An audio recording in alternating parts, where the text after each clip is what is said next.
কি রে, কই যাস? বাজারে যাই, মাথায় ডিম আছে, বিক্রি করুম।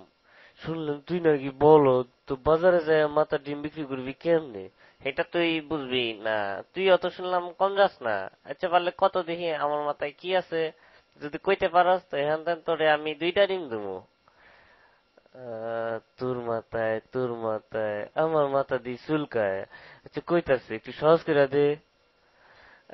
আমার মাথায় যা আছে এটার গায়ের রং সাদা, আর ভাঙলে কুসুম লাল হইতে পারে, আবার হলুদ হইতে পারে, আর কম না কইলে বুঝে লবি। বুঝে গেছি, তোর মাথায় লেম্বু। তুই আসলে একটা বলদ। হয় নাই, আমার মাথায় ডিম। ইসিরে, এটা আমি সন্দেহ করছিলাম।